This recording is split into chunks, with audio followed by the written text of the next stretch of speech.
thank you all for coming. And before I actually do my introduction, first I'd like to introduce to Alice, who will be our timekeeper tonight. So everyone should be properly afraid of her. And then we will kick things off with a short presentation by Charles Manson, who also teaches Tibetan here at SOAS, just about SOAS and Tibetan studies at SOAS. And Abel would maybe turn the lights off for his PowerPoint presentation. Good evening. Nice to see you all. As you've already seen, we have BA Tibetan Studies at SOAS, which can be combined, and it's just in alphabetical order, don't assume there's anything significant, with Chinese or development studies, economics, geography, history, of course, history of art and archaeology. We've just last year had a 20 million donation. There's a new professorship, the David Snellgrove Chair in Tibetan art, so that may be interesting to people, particularly people looking from abroad. If you're born in South Asia, then there are scholarships available for studying history of art at SOAS, Tibetan art. Linguistics, social anthropology, and of course study of religions. We have Sanskrit and Pali and Tibetan, of course. And then the MA degrees, they can be either 1 year full-time or perhaps more convenient for older people, 2 years part-time. There's the MA Applied Linguistics, the MA is a new one, and Buddhist Studies. This is fairly recent. You can do Tibetan with the Buddhist Studies. MA Traditions of Yoga and Meditation. This is also a fairly new MA, a couple of years going. MA Religions of Asia and Africa, and the MA Religions of Asia and Africa with an intensive language, which would be presumably Tibetan if you're so interested. And the various courses we do, this is just a sort of shortened form of them. The main one for learning Tibetan is known as Intensive Elementary Tibetan, where both classical and modern is taught. And we have a Tibetan speaker to teach the modern. And that's a fairly heavy commitment there of at least 8 hours a week of classes. There's intermediate modern Tibetan, intermediate classical Tibetan, working on translation and so forth, a sort of general cultural history of Tibet, free classical Tibetan, Tibetan Buddhism, and Tibetan Buddhist texts from Central Asia. And then only since last year, we've been doing evening classes, which may suit people more. It's only 2 hours a week rather than the 8 hours that the intensive Tibetan has. And there's a beginners where you can learn to read Tibetan. It doesn't take all that long. And pronounce it. And that's on Thursday evenings in this building from 7 till 9. And if you look at the website, you can easily hopefully easily find it and register for that. And then there's intermediate, which is people who already know how to read Tibetan, but haven't done much grammar perhaps, and want to continue. And there's also some translation work as well that can be done, depending on the level of the students. And that's on Monday evenings at 7 till 9. So, are you going to do instant read? You did that. Yes, I did, yes. So if you have any inquiry, do look at the SOAS websites, various ones, just Google Tibetan. There's Dr. Nathan Hill and myself, easy to remember, just NH36 or CM48 if you have any queries. And then lastly, we have, if you want to keep up to date with Tibetan matters going on in SOAS and more generally in London, with an academic bent rather than religious events. There's Tibetan studies at SOAS and in London. If you just Google SOAS Tibetan Facebook, you'll find it. Okay, you don't have to remember all that stuff. And we may be having some film evenings as well. Hoping to set up a weekly film evening. It'll be free, but that's yet to come. But notice of that kind of thing will be on the Tibetan Facebook, Tibetan SOAS Facebook. It comes up number 1 or 2 if you Google that. Okay, thank you very much. Have a good evening.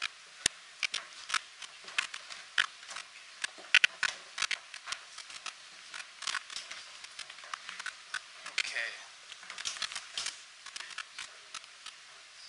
We got that. Oh, you can turn it on. There we go. Okay. So now I'll just make some introductory remarks. First of all, I'd just like to welcome everyone here to SOAS. SOAS has a long tradition in Tibetan studies. We have the oldest position in Tibetan studies in the United Kingdom, which was David Snellgrove, and in recognition of him, as Charles just mentioned, we now have our 3rd full academic post, the David Snellgrove Chair in Tibetan Art History. So we have someone who does Tibetan Buddhism, as Ulrich Pagel, me, who does linguistics, literature, and history, and then Christian Lucianus, who will be coming to do art history in the fall. As a part of our program of Tibetan-related activities, one thing we like to do is this outreach series, where we have lectures and other events organized with organizations, let's say, outside of academia, and we're very happy to be hosting this event tonight with Londony.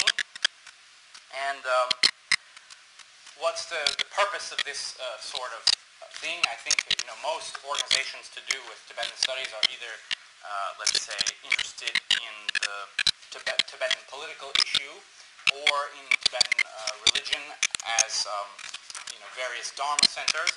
So I think what we see here is providing a sort of bridge between the sort of strict academic study of Tibetan and then people who may be interested in Tibet for other reasons. And tonight we're going to be talking about something that, let's say, accrues a certain amount of controversy, and I feel like, kind of because of, let's say, the kind of feedback we've gotten in the run-up to this, that it's necessary to be very explicit about the intention of tonight's event. This is not going to be a debate. We're not going to decide who wins or score different people's presentations. The point is just to have an airing of views in a context which is quite neutral, quite calm, and then people will be able to hear a perspective which maybe is not the perspective they have or a perspective they're used to hearing about. But for something like this to be meaningful, it's necessary that everyone come and participate in good faith and with an open mind. And let's say we've been criticized by, if you like, both sides of this controversy for allowing the other party to have a platform, and we've received criticisms about who we've invited, what order we put them in, what their talk titles are. And some of it, extremely impolite criticism. So this had made me somewhat nervous about tonight's event, and as a consequence of that, we've decided that it would be unproductive to field questions from the audience. So the structure of tonight's event will be that each of the speakers will have 10 minutes to say whatever he or she likes, and then once everyone has spoken, then I will have 10 minutes where I will see my role as effectively making observations that have occurred to me, let's say, if you like, as an academic. Yeah? So I will try and judge what people said or think about what people said in terms of the structure of its argument or the broader historical context, and make whatever observations seem to me to be appropriate. And then we will run through everyone again with 5 minutes for each person to correct what they may see as a mispresentation of information in someone else's talk, or to use that 5 minutes however they like. And then that sort of 10 minutes and then 5 minutes will constitute, if you like, the dialogue aspect. So, if someone feels like his views have been misconstrued or some important facts have been ignored, that will give everyone an opportunity to make some kind of clarifying statement. And then I will end by thanking you all for coming. that should be quite straightforward. Okay. So the last thing that I'd like to do in my introductory comments is just to give a kind of very thumbnail sketch of the, you know, the question, if you like. You know, it's possible that someone here, you know, this is the first they've heard about Dorje Shugden. It's possible someone online will just happen to be, you know, wandering onto this site from somewhere else. So maybe good to just give some kind of overall framework, and I preface it by saying that, you know, in a contentious situation, it's virtually impossible for everyone here to feel like what I say is a totally accurate representation of history and the current circumstances. So, you know, I'm sorry. Yeah? In particular, I found that there's a lot of, as often with controversial things, there's a lot of sort of terminological hornets' nests, and so I've tried to, you know, pick terms that haven't been vexatious. Yeah. So I think so this is the context that I feel like is appropriate. Yeah. So for starters, there are 4 major sects and many minor sects of Tibetan Buddhism. The Dalai Lama is the highest reincarnated Lama in the Gelug sect. Although he's not the titular head of that sect, that's something that some people are sometimes confused about. Dorje Shugden, as a practice, came into the Gelug sect from the Sakyas, like most ritual practices. You know, the Gelug started, they're the most recent sect, they had to get their ritual practices from somewhere, in the 18th century.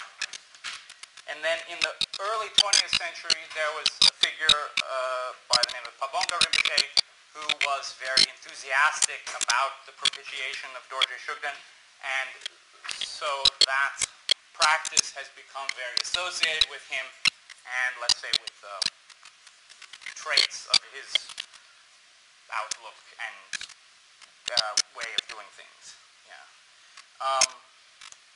And so maybe I'll say just a word about that.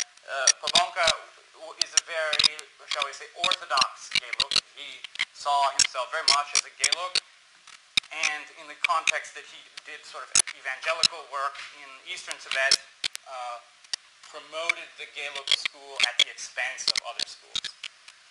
So, you know, every school has people who look after orthodoxy. The 14th Dalai Lama, when he left Tibet, found it appropriate to try and emphasize a kind of sort of ecumenical outlook. Yeah, so, you know, he may be, historically speaking, the high incarnated Lama of one sect of Tibetan Buddhism, but in the context of that time and that place, you know, it was appropriate, at least him and his people around him thought it was appropriate for him to be seen as, and he was seen as internationally, the leader of the whole Tibetan exile movement and a figure of importance for all Tibetan Buddhist schools. And in that kind of context, it was seen as significant by him to promote a kind of ecumenical spirit. So, as a consequence of that, he decided and started talking about this already in the 1970s, and then it became a kind of very definitive program, if you like, in the 1990s, that the propitiation of Dorje Shugden should be, let's say, less emphasized. So some members of the Gelug tradition understandably felt like this was an abandonment of orthodoxy and an important component of their tradition, and then felt like their allegiance was, you know, kind of divided or potentially divided between following this sort of exhortation by the Dalai Lama versus following, you know, their own the teachings of their teachers or their samaya relationships to the practices they do. And so that has led to a schism in the Gelug sect where let's say, at least restricting ourselves to speaking about outside of the PRC, I think it's fair to say that most gay looks have at least in public contexts reconciled themselves to this discouragement of the propitiation of Dorje Shugden. Although I'd say actually Mongolia is an exception to that. It seems just not to become an issue there, at least to the same extent. Yeah. Whereas others, in particular, Geshe Kelsang Gyatso and those who take him as a teacher, have decided that it's important to abide by this component of what they see as orthodoxy, and that's basically where we are now. So one thing I want to emphasize is, the whole issue is kind of basically of no concern to anyone who's not a Gelug in principle. So why then do people get so hot under the collar about this issue? And I would say that stems from the fact that the Dalai Lama has another institutional affiliation besides highest incarnation lineage in the Gelug sect, and that is, at least before 1950, head of the Tibetan government. So you can see how if someone is head of a government and he says that you shouldn't practice a particular religious activity, that, especially in a modern Western context, is something that people see as not a good thing. Whereas, from the perspective of religious hierarchy, well, if you want to participate in the institution that, of his hierarchy, then, it makes sense to do things his way. If you don't, then you can do things whichever way you like. Yeah. So I think that's kind of the origin of, kind of, in a sense, the contentiousness and the hurt feelings have to do with the kind of traditional dual affiliation of the Dalai Lama and him trying to negotiate those affiliations. Yeah, so I think that's what I wanted to say by way of introduction. So now we will have our first speaker, Kelsang Rabden, and he will have 10 minutes.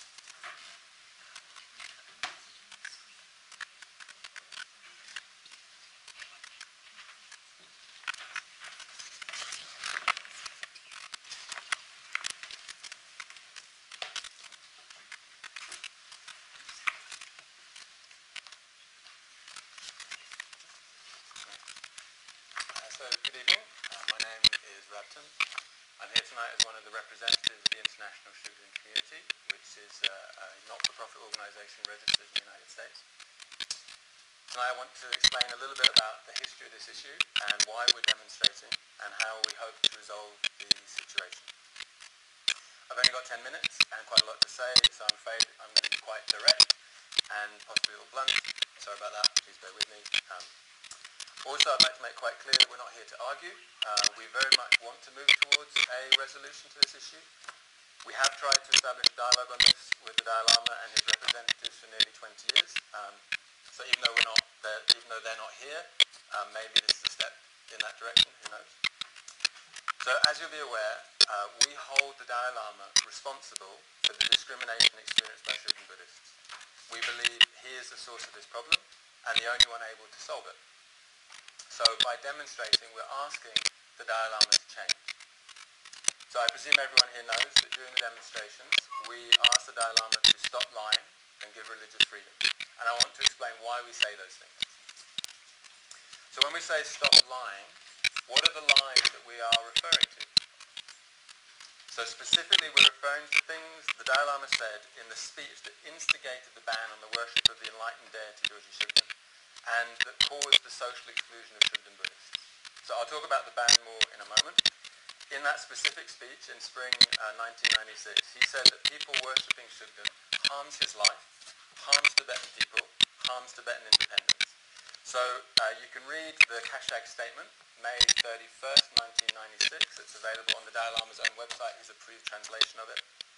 So it says, the essence of His Holiness's advice is this: propitiating Dogyal does great harm to the cause of Tibet.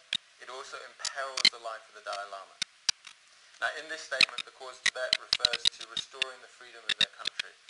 So this statement by the Dalai Lama is at the root of the discrimination Shugden Buddhists have endured for the past 20 years. So I question whether any reasonable person could really believe that the reason the Chinese invaded Tibet is because of some people praying to Dorje Shugden. I would question whether any reasonable person could really believe that the reason the Chinese continue to occupy Tibet is because of some people praying to Dorje Shugden. And I don't think any reasonable person really believes the Dalai Lama's life is in danger if people continue to follow their teacher's advice by praying to Dorje Shugden. So I would say none of these statements are true, and when we say stop lying, these are the statements we're referring to. The Dalai Lama saying these things is completely irresponsible. They are so obviously inflammatory, it would be impossible to say anything more emotive to a refugee community desperate to return to their homeland. With this speech, from one day to the next, he turned Shugden Buddhists from valued members of the community into pariahs, into traitors, into enemies of the state. The social exclusion that followed from this was entirely predictable, and sadly, the Dalai Lama has done nothing to stop this. Immediately after this speech, the private office of the Dalai Lama communicated his words throughout the Tibetan community, and within weeks, letters were pouring in from charitable organizations supposedly working for the welfare of all Tibetans, saying that they had purged their membership of any Shugden worshippers and in future would not allow any Shugden worshippers in their organizations. So again, I've brought lots of letters, but there's one on the Dalai Lama's own website with his own approved translation, so I'll quote from that. It's from the Tibetan Youth Congress resolution. I'll read out points 8 and 9. So point 8, if anyone in the Youth Congress membership is found as still worshipping Dorje, that member will be immediately expelled from the Tibetan Youth Congress membership. And 9, this Congress will also urge all other Tibetan organizations not to enroll anyone into their membership who venerates and worships Dorje. So that is clear discrimination on the basis of religion. It is published on the Dalai Lama's own website. It's still there. You can check it tonight if you like. Has he said even one word to stop this discrimination? So out of blind faith in Dalai Lama, believing what he said to be literally true, non-Shugden practitioners got extremely angry with Shugden Buddhists and tried to force them to give up their faith, or tried to force them out of the Tibetan community. Statues and shrines were destroyed, people were threatened and publicly humiliated, refused basic services like treatment in medical clinics and service in shops. So this obviously leads to the other thing that we chant, which is give religious freedom. So I'd like to quote from the United Nations Declaration on the Elimination of All Forms of Intolerance and Discrimination based on Religion or Belief. So this says, no one shall be subject to coercion which would impair his freedom to have a religion or belief of his choice. No one shall be subject to discrimination by any state, institution, group of persons or person on grounds of religion or other beliefs. Discrimination between human beings on grounds of religion or belief constitutes an affront to human dignity and a disavowal of the principles of the Charter of the United Nations and shall be condemned as a violation of the human rights and fundamental freedoms proclaimed in the Universal Declaration of Human Rights. The ostracism of Shugden Buddhists that began with the Dalai Lama's speech in 1996 intensified in 2008 when he instigated a vote to completely segregate the monastic communities. This vote was mirrored in the lay community, and Shugden Buddhists were made outcasts from their community. Monks, nuns, and lay people took oaths not to have any spiritual or material relationship with Shugden Buddhists. French journalists who documented this called it apartheid in Buddhist land. Some of the Dalai Lama supporters say that Shugden Buddhists do have religious freedom because no one is stopping them practice. However, Shugden Buddhists know that if they practice openly, they'll be immediately branded an enemy of the Dalai Lama, a traitor to the Tibetan cause, that they will face financial ruin because their shops will be boycotted, that they face social exclusion, that their parents, partners, or children may sever all ties with them because they believe that in doing so they are fulfilling the Dalai Lama's wishes. So I think that's very clear that that is not the religious freedom the United Nations Declaration is calling for. The Dalai Lama has exerted as much pressure, as much coercion on them as he possibly can, from the initial emotional blackmail of saying, unless you give up your prayers, I will die, through to convincing his supporters that it is Shugden Buddhists' fault that Tibet isn't free, through to standing idly by while Tibetan society is completely segregated in his name. This is behavior that would be unacceptable from any ordinary politician, let alone the most famous Buddhist monk in the world. I mentioned the ban on Dorje Shugden worship earlier on. So even today, some people question whether there is a ban. So again, I'd like to quote from the Dalai Lama's own website. This is his own approved translation. So from point 6 of the Assembly of Tibetan People's Deputies, this is the resolution G96, again, it's online now, you can check it. It says, in forbidding the propitiation of Shugden, His Holiness the 14th Dalai Lama is following the intention of Guru lineage. So that sentence seems to me to have a subject, a verb, an object. The subject is His Holiness the 14th Dalai Lama, the verb is forbidding, the object is the propitiation of Shugden. So also from DalaiLama.com, the Tibetan Youth Congress resolution, point 7, says, together with documents pertaining to this ban on the worship of Dorje, this Congress will urge and so forth. So if they're completely separated. Some people say they have their own separate monasteries, but separate is not equal, and they are treated as outcasts, not allowed into libraries, health clinics, shops, and temples that are open to the non-Shugden monks. They are not allowed to make offerings to non-Shugden monasteries or shrines, take part in the traditional religious ceremonies, and the non-Shugden people are not allowed to support them. So to resolve this issue, we would request everyone, especially those of you who care about the Dalai Lama's image and reputation, to ask the Dalai Lama to accept the following 4 points. To allow anyone who wishes to practice Dorje Shugden the freedom to do so, to stop completely the discrimination against Shugden practitioners, to allow all Shugden monks and nuns who have been expelled to return to their monasteries and nunneries and to receive the same material and spiritual rights as non-Shugden practitioners, to write to Tibetan communities throughout the world telling them that they should apply practically the above 3 points. So the moment this happens, all our demonstrations will finish. I don't think any of those requests are unreasonable. We simply want these people to have genuine and complete religious freedom. If that happens, all of our protesting is finished. So I was billed, that's my speech, I was billed to talk on a different topic. I hope you weren't disappointed that I changed it. If you are interested, we have plenty of these leaflets, Retting Lama, How He Chose the False Dalai Lama, that has the essential points of the talk that I was billed to be giving. This felt a little bit more meaningful in the context. Okay, thank you very much for your time.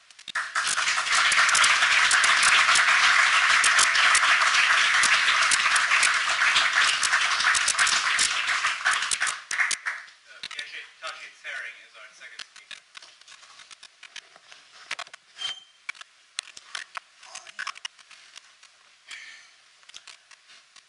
Good evening to everybody, and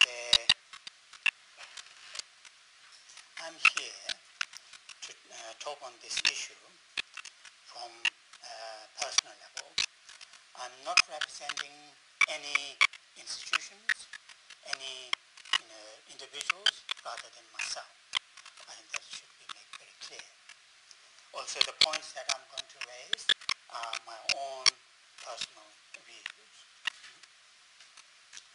Now, my first point is this.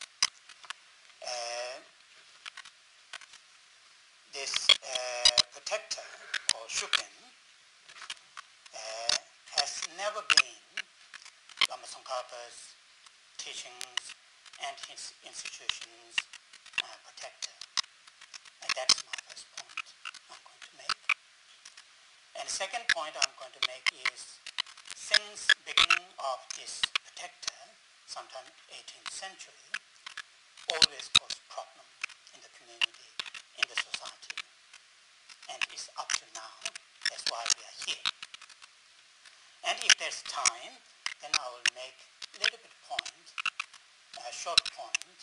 Who are the people behind this so-called, the international Shugden community? And I want to make that point if I had time. So Lama Tsongkhapa and his 2 principal disciples, Kedubje and Gyaltsabje, wrote 38 volumes of teachings.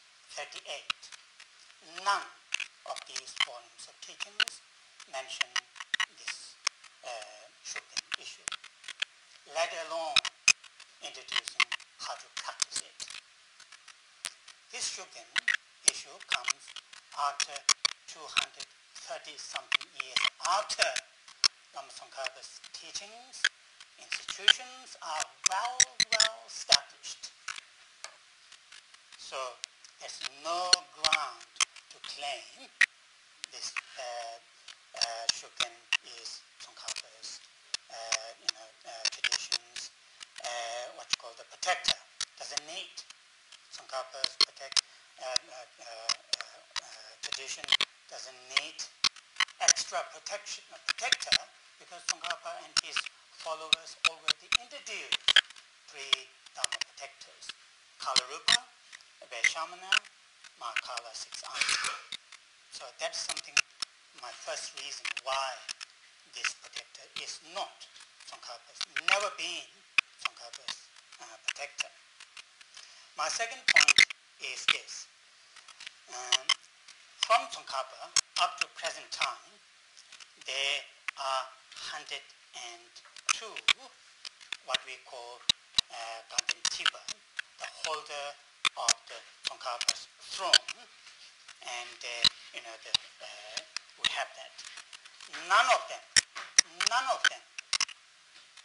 them claimed, promote this protector as a Tsongkhapa's traditions, institutions, protector, and that should be said very clearly. 101 Ganden Tiba who lives in Paris. Some of the international Shugden community, they claim he practices. That might be his personal level, but he never ever claimed that he is Gelugpa's institution's protector.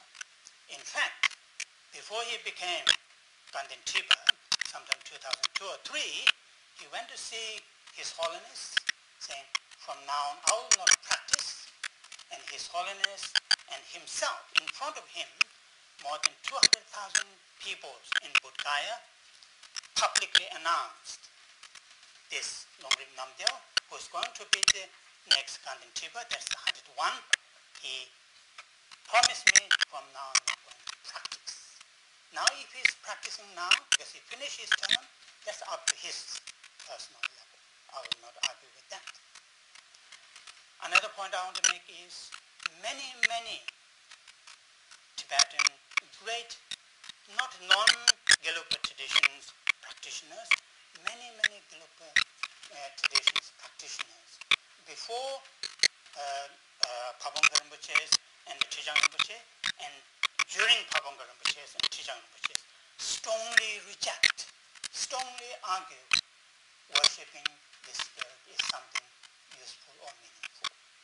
If you look at Ganden Tiba, 54th Ganden Tiba, Ngawang Chokden, sometime around 18th century, he not just reject, but he asked some of the people who are worshipping this protector in Ganden Monastery in Tibet, he asked them to take those possessions outside the Ganden Monastery's boundary. That's the fact. So there are many, not just the 5th Dalai Lama, not just the 8th Dalai Lama, not just the 13th Dalai Lama, many others, such as Pujo Ngawang Chapa, such as Yungzing Yeshe Gyaltsen, such as Tugen Chödyen Nyima, such as Ngöcho Dhammapata, they all, such as 8th Panchen Lama, Denpe Wangchuk, they all strongly reject. So that is the fact I want to make. The first point, that this protector never been Gelugpa protector or Tsongkhapa traditions protector. Now my second point I want to make is, since beginning of this what you call the Shugden, always controversial. Its starting point is controversial because this guy called Takwa Tenzin, somebody calls he was killed forcefully, somebody calls he was got some kind of illness. Anyway, he was died when he was 37 or 36 years old. That's the starting point of this spirit. That's the starting point. So why it's controversial? And in the middle, when it went to Sayagya master have a great difficulty to accepting him to come. Okay? And there many controversial. During the Pavangar Rinpoche's time, as our chair briefly touched on, what had happened in the eastern Tibet, so many unhappiness or cause.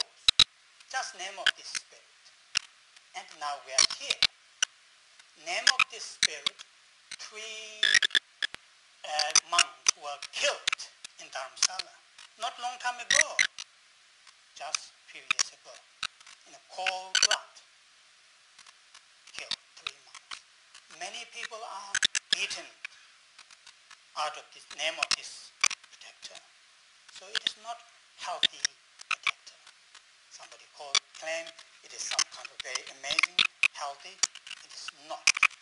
Very, very controversial and culturally, socially, religiously cause so much divisive. So, and actually himself, when he went to Sajja to ask, take me to as your protector, this Sajja master, called in his vision, clear vision, Sajja master said, who are you? And this spirit said, I am the divisive spirit from Gandhi. That's what he said. And this is well documented in Sajja masters, if you want to read. And that's the third point I want to make. Now, briefly, my next point is this. This so-called ISC, International Shugden Community, who is behind that? It is clearly, it seems for me, NKT, New Kadamba tradition, is behind all these movements. They started called Western Shugden Society, sometime in 1996 or 7, then called Shugden Support Society, or something like that, as something I can't remember clearly. Then also now they use this term, ISC. All, if you look at people who are there demonstrating, I would say quite sure, if not 90%, 80% are from NKT. And what the earlier speaker said, we want to say that, sorry. Yeah. I'm going to have to ask you to take a seat. That's fine. Thank you very much. Sorry.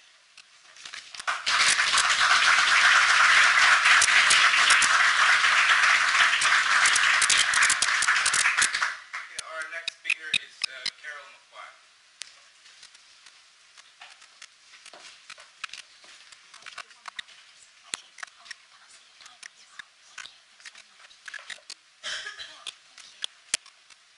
Hello, thank you for asking me to speak. I'm speaking here as an NKT survivor. I was in the NKT for 12 years, practicing in Shugden. I was ordained for 7, and I left in 2006. So I will just speak my personal views as a survivor. So I will speak about what I think Shugden practice is in the New Kadampa tradition, in the NKT. I believe that the NKT is a closed system that needs to silence those who could interfere with its claimed authority. I will argue that the NKT uses Shugden to do this. Shugden practice in the NKT doesn't look like and isn't used in the same way as Shugden protector practice in traditional Tibetan Buddhism.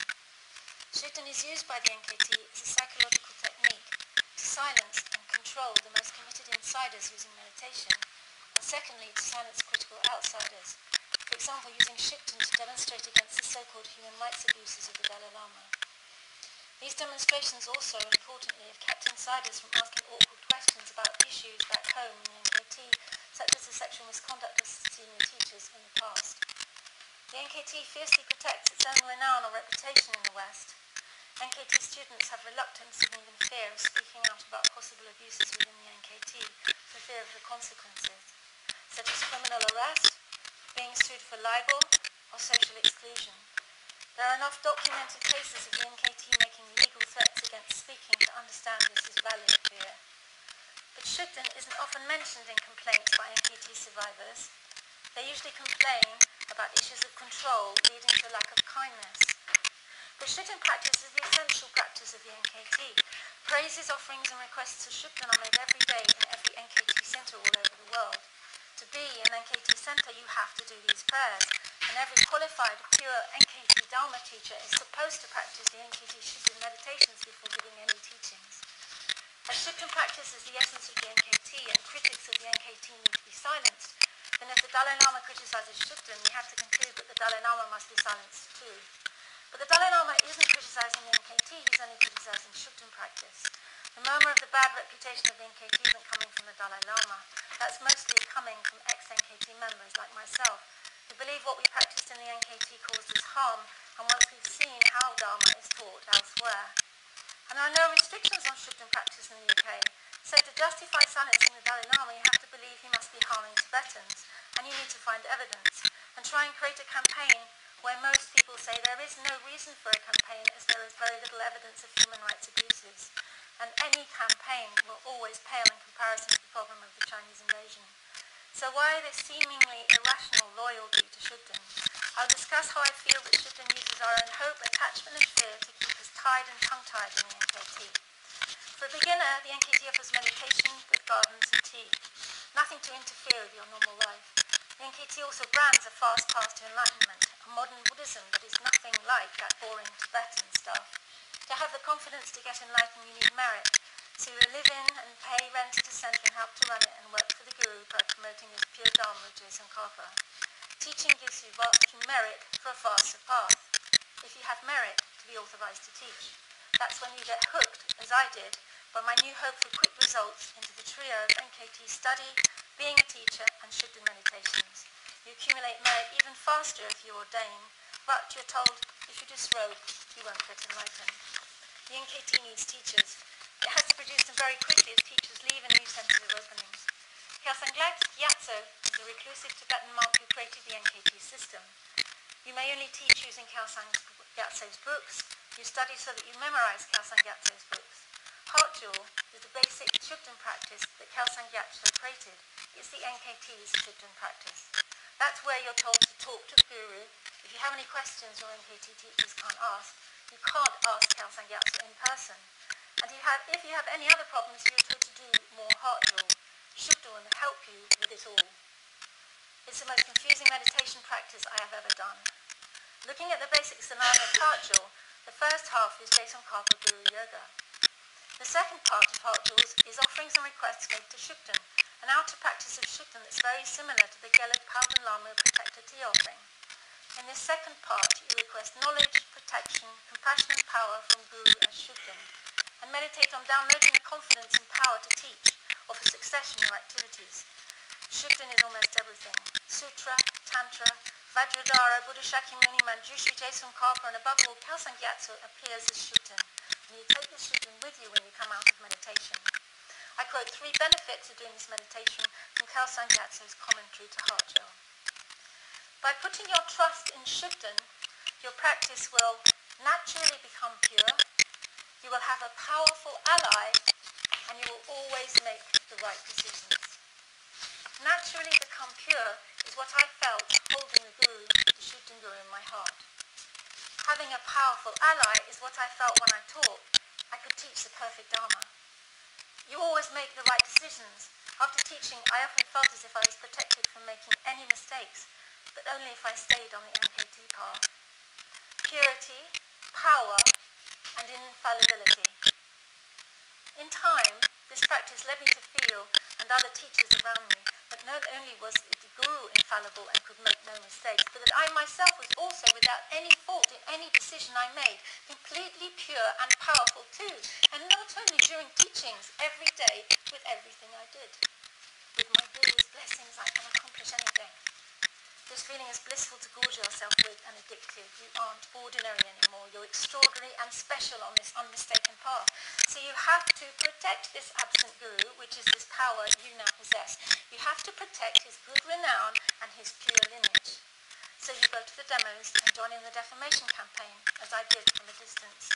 Because without Shugden, you think there will be no lineage in the teachings. I started to act as if I would do almost anything to protect my access to that feeling of power and control. What else could it be but the power of the lineage?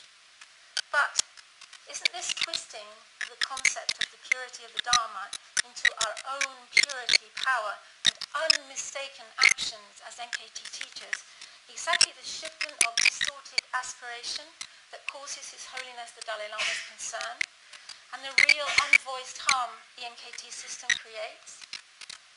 As a perfect NKT teacher, you feel no sense of personal responsibility for the harm your actions could create.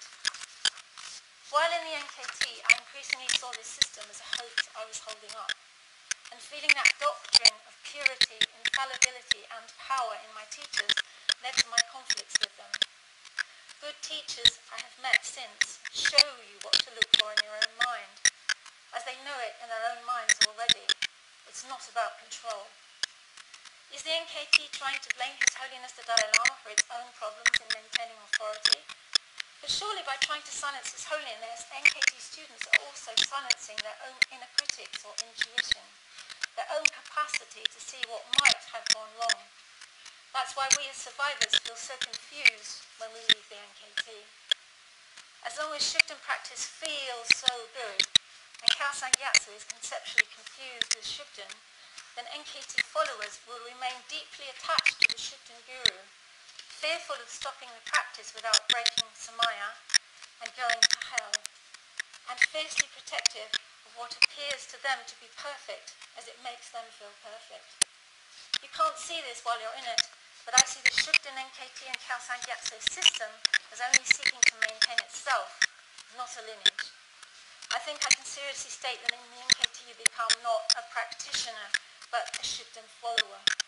You may start out wanting to be a better person, wanting to make the world a better place, but you have very little idea of what you are missing out on and the price you will pay for your loyalty if you walk in that door wanting Dharma. That is the sadness. Thank you very much.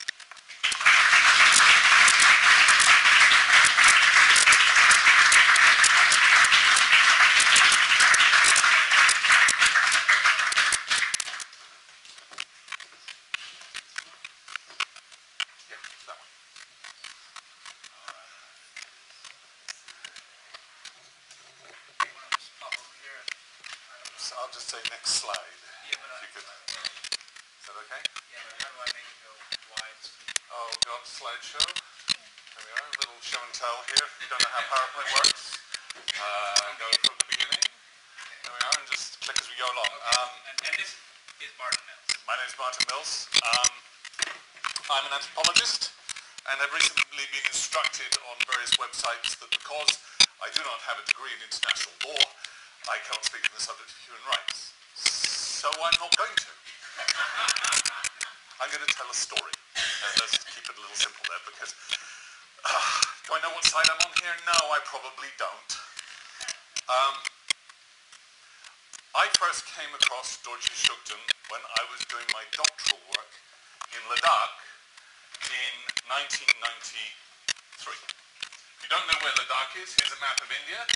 The little square up here is the state of Jammu and Kashmir, and Ladakh is an area of India that abuts onto the Tibetan plateau, and since 1842, when it came under the Maharaja of Kashmir, has been effectively speaking part of what is now modern India. So it's a bit of Tibet that is part of India. It's important to note in that sense that for a couple of hundred years, it was not under the jurisdiction of Lhasa.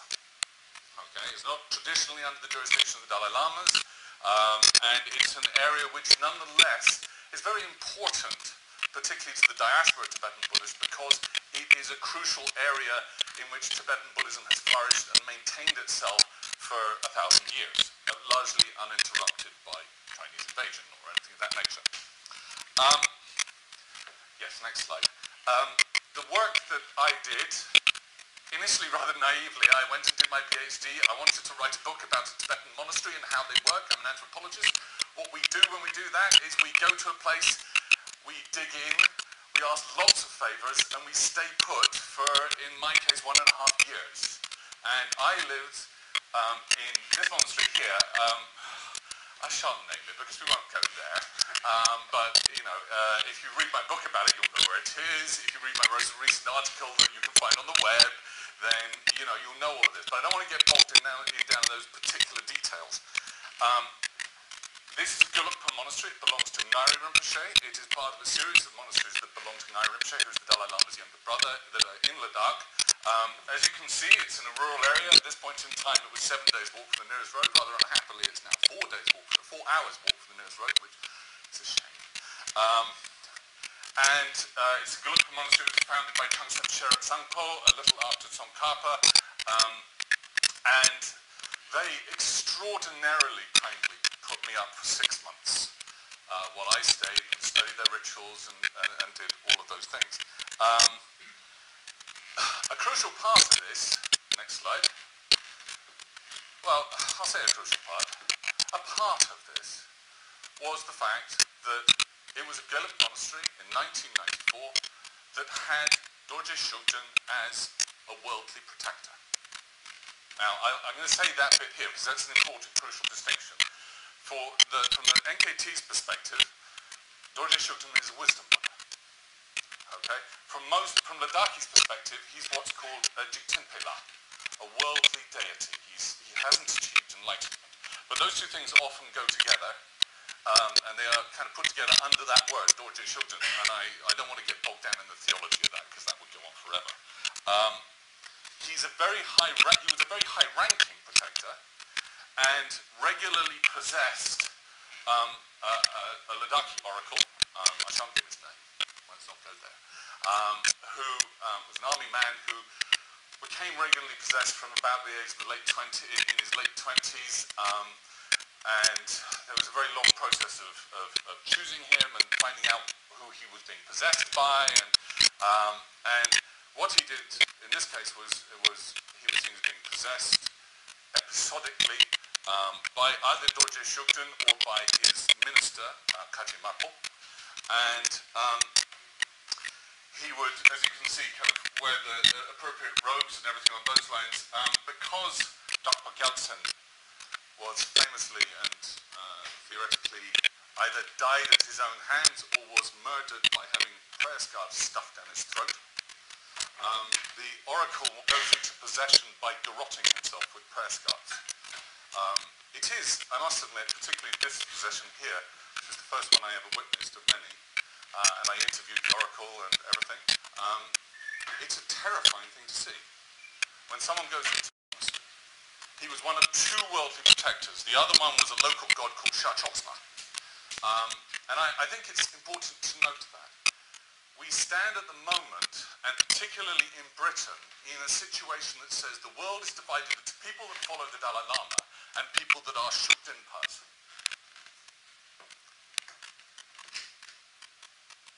This lot here would never call themselves Shugdenpas.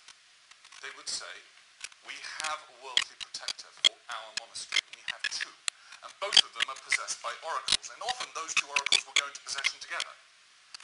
In that sense, and they'd say, if you said, who's the protector?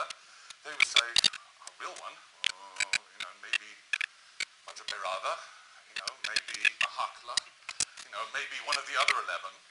But if you said, are you a Shugden worshipper? They would go, that doesn't make sense to them.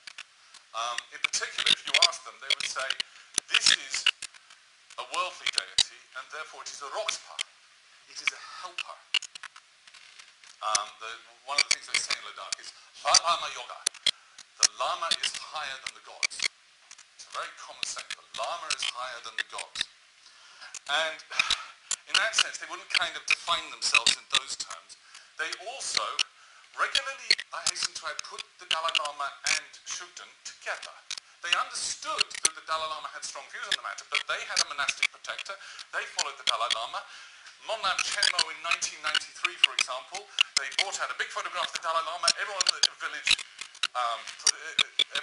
prostrated before it, and prostrated before the tormas, which included the tormas, the sort of votive offerings, which included a torma to Shugden, and the Shugden oracle was there. These things went together. So our present state of deep polarization that occurs, particularly from the British perspective, is not one that is shared by Ladakhis. They didn't think about it that way. Now, next slide. Ladakh was an area of proselytization that began to become influenced by the politics that surrounded Shugden in Dharamsala and many of the refugee communities. This is Dagon Rinpoche. Those of you who know this area will know that name. This is him arriving to... Actually, he did arrive to give various teachings on a variety of things, such as the 13 Vajraparavas and a variety of things, including Shugden. This is him arriving in the village here. Just to give you a sense of, if you're not used to this, this is him, this is his handout, this is everyone in the village receiving a blessing. Ladies first, in this case.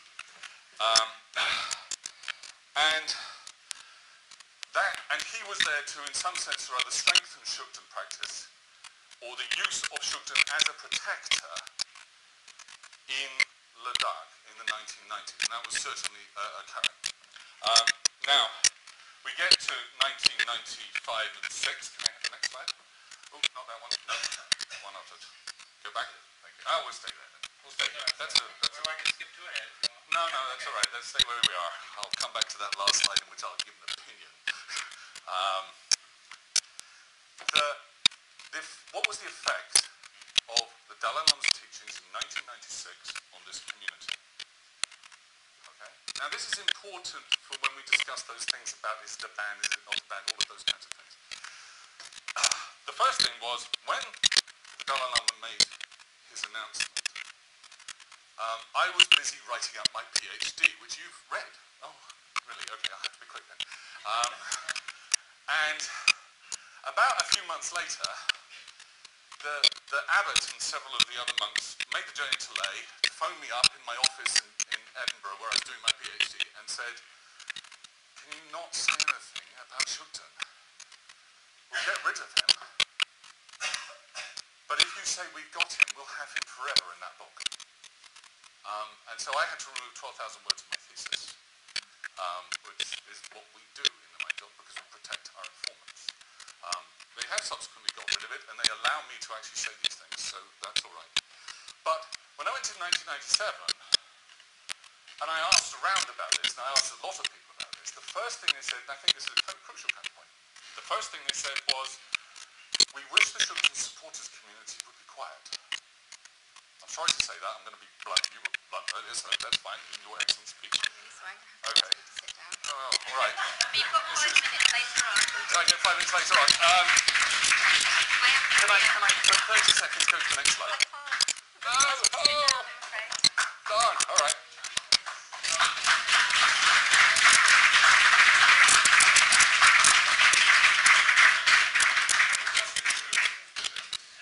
I'll leave it open to that slide. Okay, the next speaker is Thierry Dorje.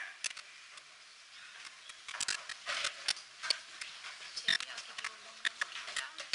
Give me what? I'll give you a notice at 1 minute, okay? What? I'll A give notice. you 1 Oh, minute. I have technology Excellent. because I need that. I will start at the same I don't time know. you then. I don't know how to write. What time is exactly? I'm just doing the countdown. Are you ready? First of all, I have to apologize for being so late. I got stuck stupidly and I got to the wrong campus. All right, so we can start, yeah?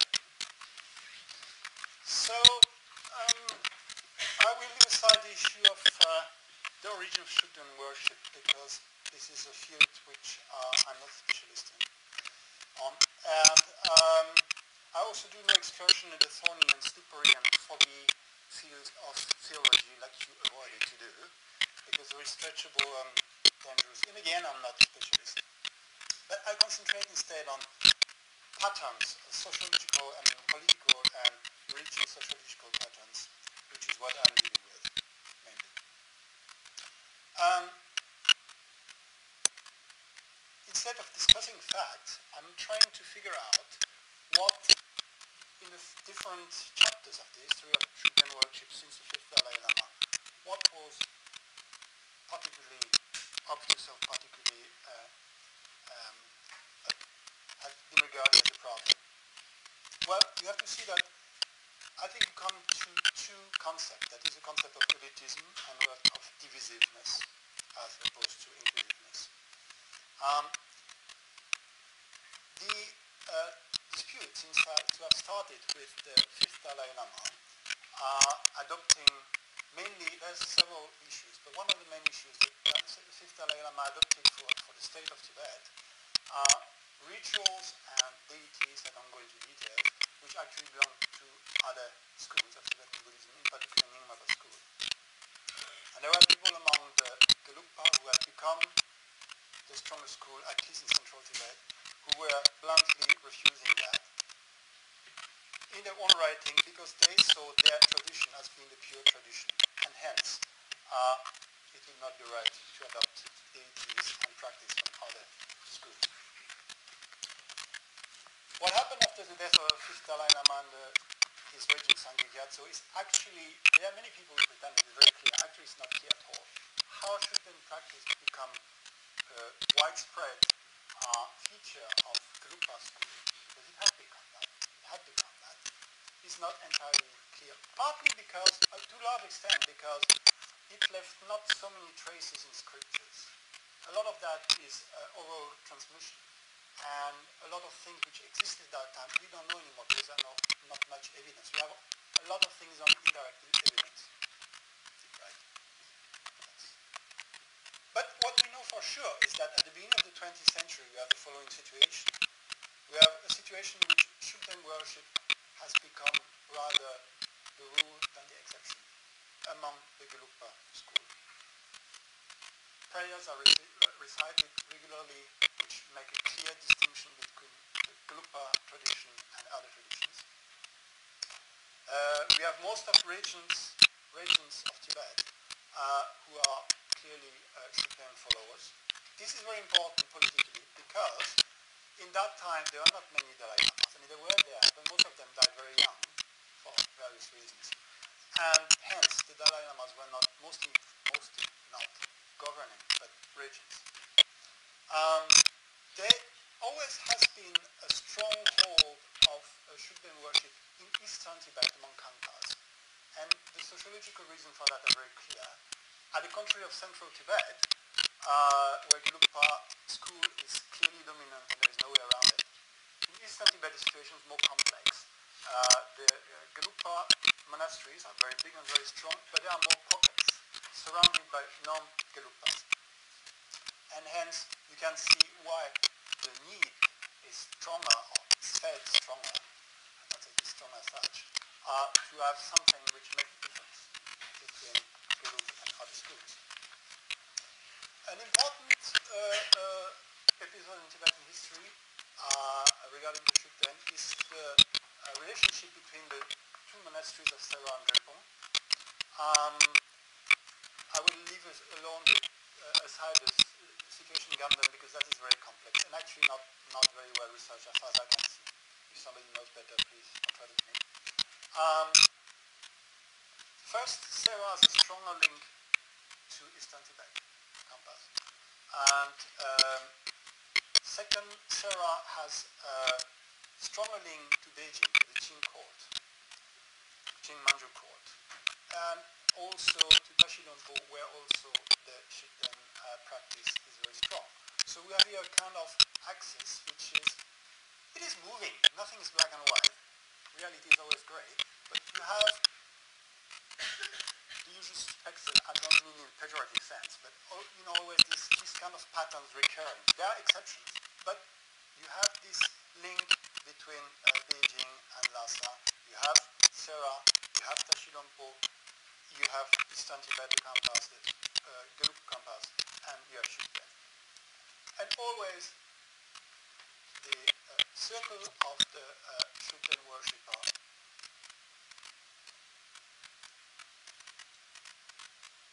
separate themselves, make the difference between themselves. This seems to be the essence between themselves and the non-Gelugpas.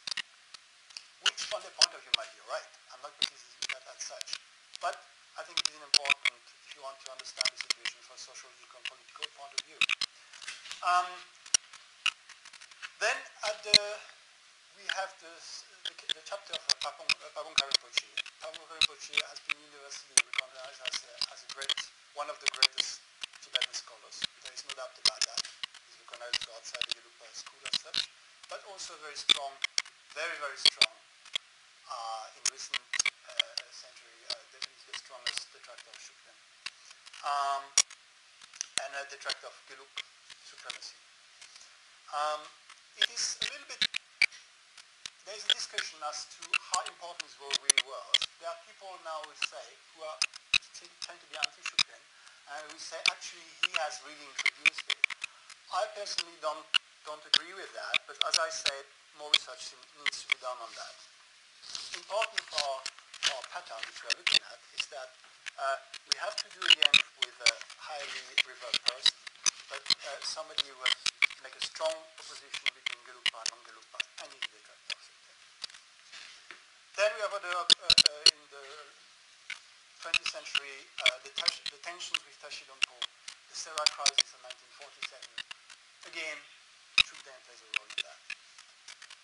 Comes exile. In the early years of exile, the Dharamsala establishment is clearly in the hands of Gelugpa, Central Tibetans, and Shugden followers. There are also Eastern Tibetans Khampas, I do not deny that. Not a large number, but they are there. Some are very important.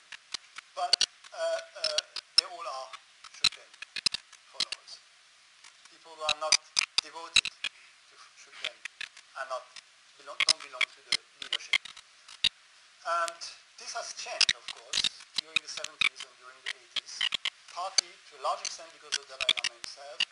And there are other factors that played a role, new generation, Tibetan Youth Congress, which was at that time a very important and very big organization.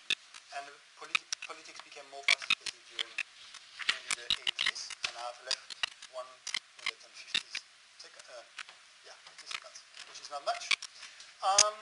The last chapter of divisiveness, to make a small jump, was some years ago, 6-7 years ago, when there was a big decision struggle in the monasteries in South India, where the Dalai Lama and people following him, to my observation, a very, very large majority, opposed that Shugden worship still be practiced in the monasteries, in the big monasteries, and they were asked to leave and go and create their own monastery, which finally, after a lot of struggles, happened. So again, we have to do with clear separation between Shugden and non-Shugden. I will leave aside one point that I wanted to make about the three current group. One which appears to me important is that there are three main Shugden groups nowadays. We speak about Shugden, but actually it's not such a unified word. There is one faction which is around mainly today, the monk in India who calls himself Kundalini Rinpoche. There's Nkati and Khesan Gyatso, and there is Gangchen Lama. I've mainly encountered Gangchen Lama. Gangchen Lama is close to the Beijing Tongchen.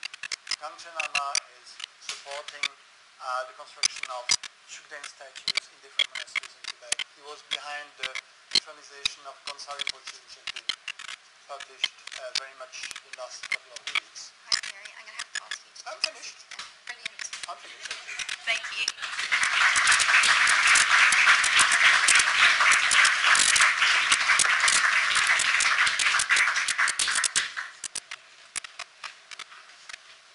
Okay, our last speaker is John McBretney, and we won't start timing you until these things are set up.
world, Tibetans and non-Tibetans, believe that Dorje Shugden is an enlightened deity, an emanation of the wisdom Buddha Manjushri. We have valid reasons for this belief, this beneficial belief. The practice of Dorje Shugden increases the power of meditation on compassion and wisdom and helps to protect the development of compassion and wisdom in the world, two qualities so badly needed in our modern times.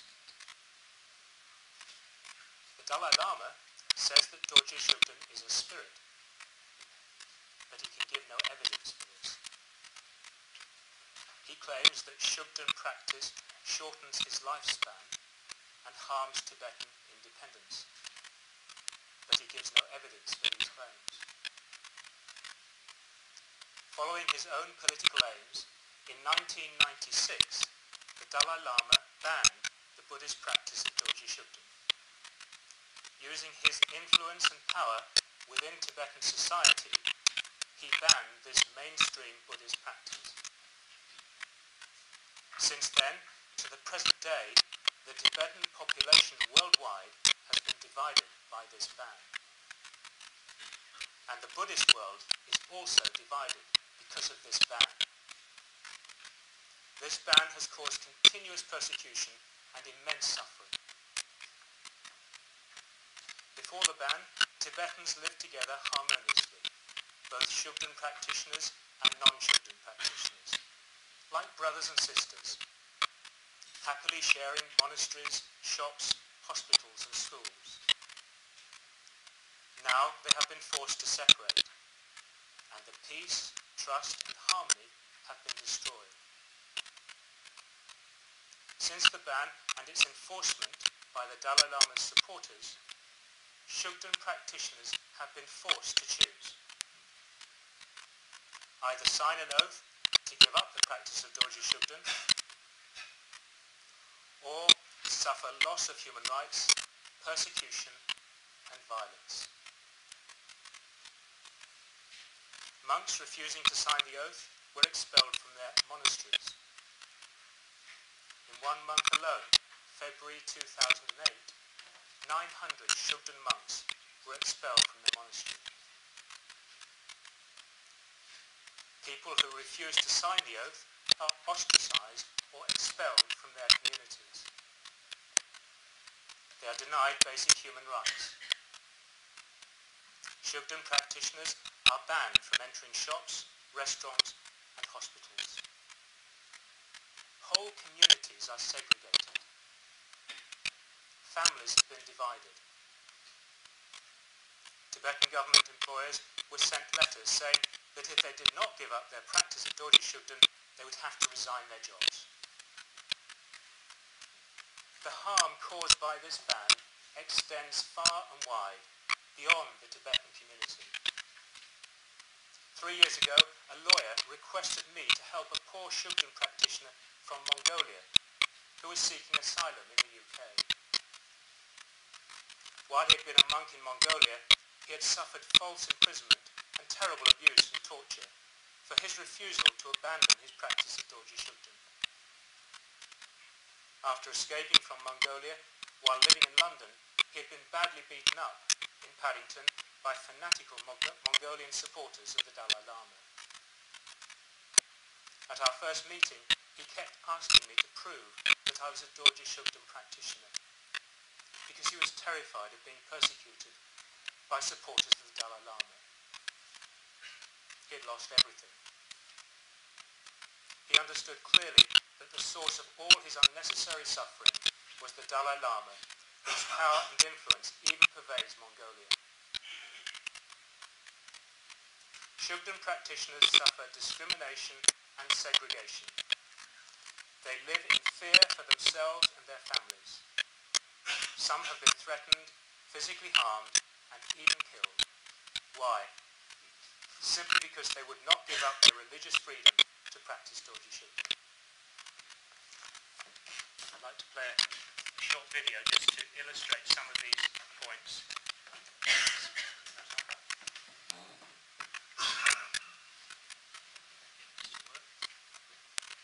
And to show really that the Dalai Lama's role in this suffering.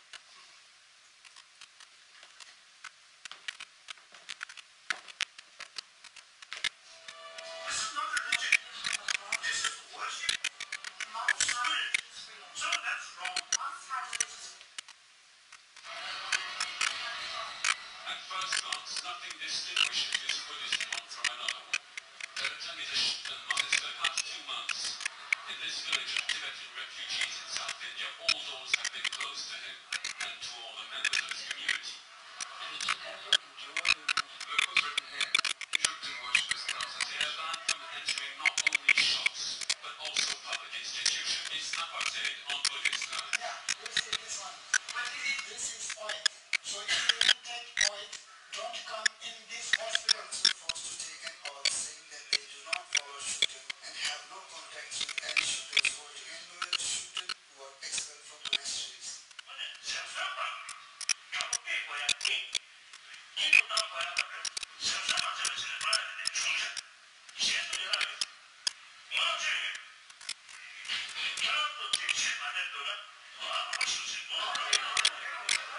Aren't you ashamed to bring us such trouble? Get them to go. Get rid of them. A few weeks after the Dalai Lama's speech, Shugden monks could no longer enter monasteries. They were to remove themselves away from the monastery. Henceforth, they would be regarded as rebels, traitors who turned their backs on their master. On the one hand, we cannot speak of the Dalai Lama. On the other hand, we have no choice but to act against his words. I keep thinking, if only I were already dead. Recently, I've come to know that religion is no more worth freedom.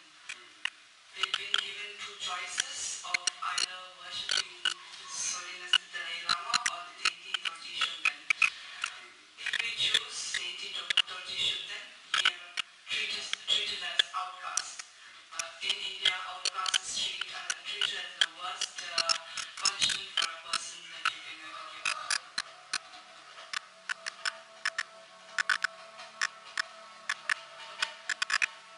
There are so many people that are still in administrations of research.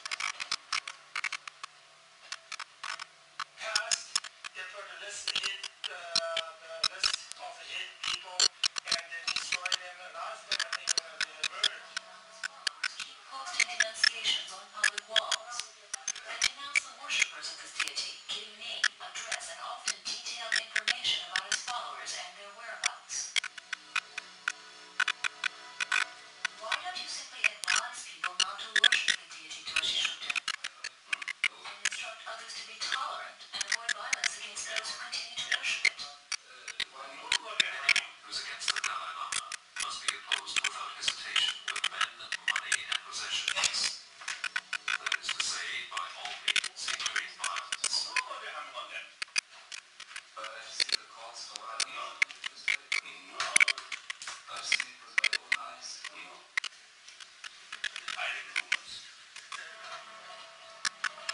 And what they're trying to do is intimidate people who stand up to them. This is my wife's name. The names of all my children are listed, including concrete information on what school they attend. These wanted posters have been posted everywhere. I assume this is meant as encouragement to kill us.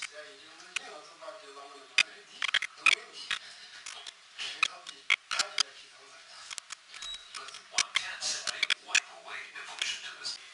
About 100 people attacked us. Had we gone out of our house, they definitely would have killed us. Fanatical followers of the Dalai Lama tried to burn down this family's house.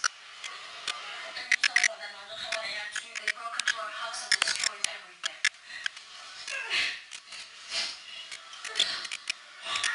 Only few victims are willing to speak out against this persecution. They have made separate rules for us. They said that no one is supposed to talk to us and no one is supposed to have any contact with us.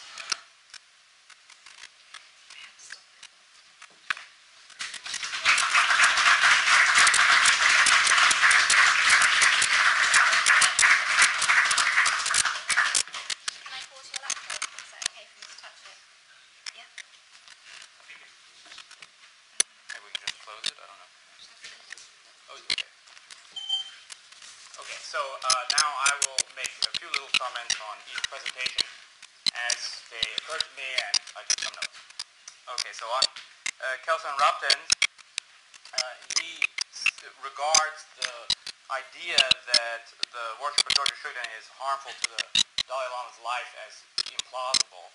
And I think it's just important to note that in a traditional Tibetan Buddhist context, there's nothing implausible about that. You know, the fifth Dalai Lama would use tantric rituals as a military, technique. against his enemies.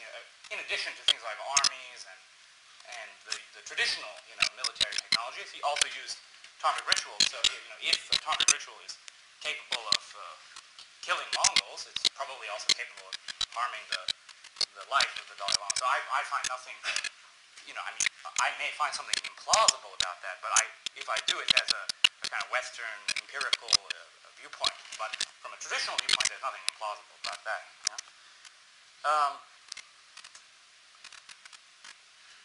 And then I think that although, the Dalai Lama may have said that the propitiation of Dorje Shugden is sort of bad for the cause, I sometimes felt like he was characterizing that position as it's Dorje Shugden's fault that China annexed Tibet. And I think that, that's a bit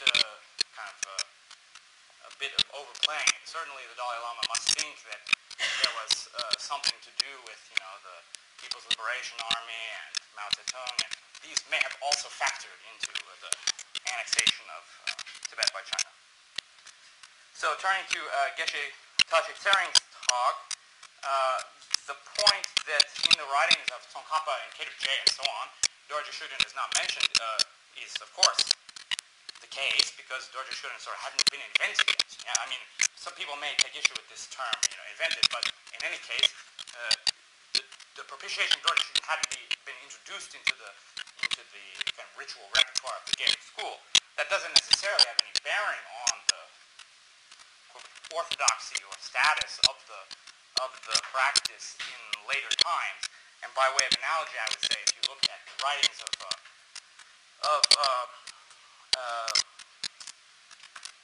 sort of some, who am I thinking? Thomas Aquinas. If you look at the writings of Thomas Aquinas, there'll be no mention of Our Lady of Fatima.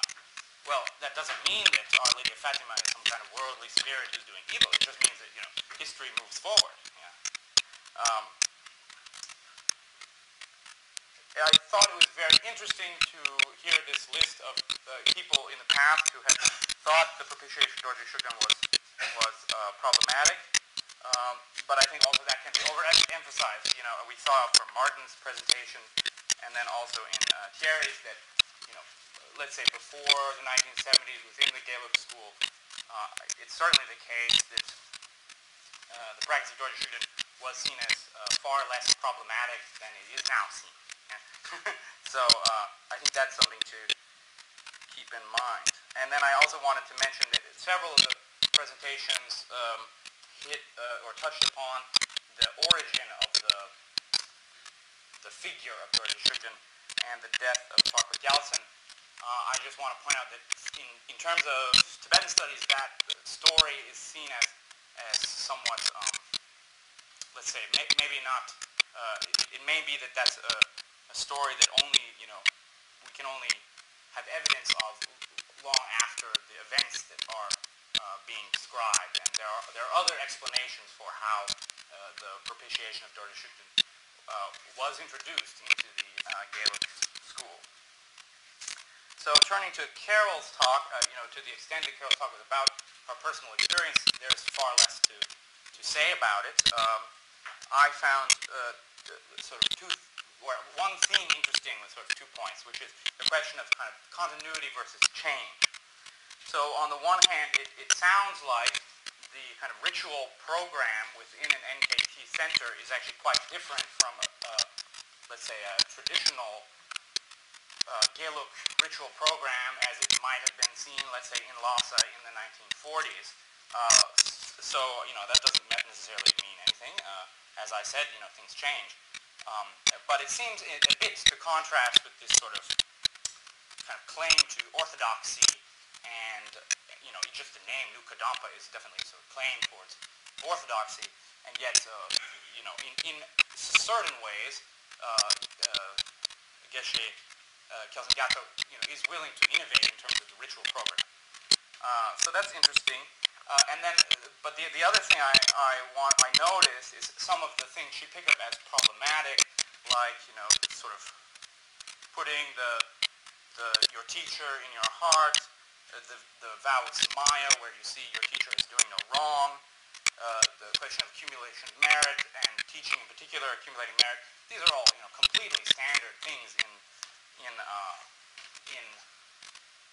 Tibetan Buddhism, which is not to say that they may not have been misused. Of course, tantric practice is seen as very powerful for leading to enlightenment, but of course also, traditional teachers will tell you it's very dangerous. But I just wanted to emphasize to people who may not have context that many of these things she was mentioning are quite common, including something like the fear of hell, and then also sexual misconduct or sexual harassment is very well known in other Tibetan Buddhist schools. So it's important maybe just not to overstate how unique that situation might be. Turning to Martin's presentation, I hope we'll get to see the end of it in his 5 minutes. I found it maybe the most informative in a sense in terms of showing us what was the propitiation of Dorje Shugden like sort of before the flaring up of this controversy in a traditional setting. And it is clear that, let's say, for at least in that monastery in Ladakh in the early 1990s, this was just a normal part of the ritual program and was unproblematic. So then on Kerry's talk, I thought it was important, he emphasized the Fifth Dalai Lama and the Fifth Dalai Lama's use of Nyingma ritual practices, and I was trying to keep my comments at the beginning short. I do think this is an important observation, and that the 14th Dalai Lama is quite interested in kind of recalling the memory of the Fifth and the sort of ritual decisions of the Fifth, and if you like, the ecumenicism of the Fifth. The Fifth is a very famous, very powerful guy, so if you act like the Fifth, that's going to give you a certain amount of credentials. And to some extent, what's interesting to me is that although the institution of the Dalai Lama and the hierarchy of the Gelug Church are extremely intertwined and have been for a long time, to some extent one can recognize the Dalai Lama as an independent institution and has its own kind of ritual interests and legitimacy interests that to some extent can be isolated from those of the Gelug hierarchy. And I agree with him certainly by saying that no controversy is black and white. Turning to the last presentation, the question of whether Dorje Shugden is a spirit or an enlightened being gets a lot of air. I think it's important to use the Tibetan terms in these contexts because using English can exaggerate the seeming differences, and I think that Martin's talk pointed to this. And then I also think it's important to recognize that whether a particular entity is a worldly spirit or a fully enlightened Buddha is not a question that is amenable to empirical verification. I also thought that certain statements he made were a bit exaggerated, such as Buddhism. The Buddhist world is divided. Certainly in Thailand and Sri Lanka, and no one cares about this question. And in fact, also the kind of innovativeness of this schism. There's a schism in the Karmakagyu sect as well. There was a civil war between the Prince of Tsang and the Fifth Dalai Lama. Violence and schism and divisiveness is a hoary tradition in Tibetan Buddhism, and that should be also kept in mind. And I think to some extent both sides of this debate kind of overplay its significance because they're coming at the world from a Gelug perspective, and as a non-Gelug, I want to make that point. But nonetheless,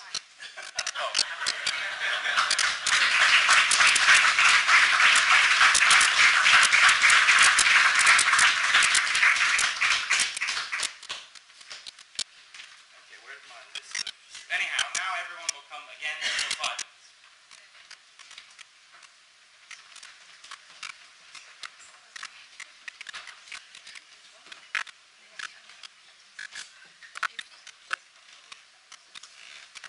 So first I'd like to thank the other speakers, and particularly thank Nathan for his summary. That was very informative.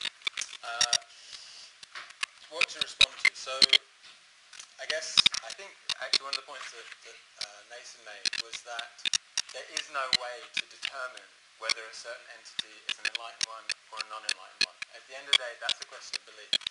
Geshe Tashi cited various sources. We would contest those sources. Some of them he said were fact. We would say categorically are not facts. For example, I think he quoted the Ganden Trooper Nawang Shugden saying that he was against Dorje Shugden.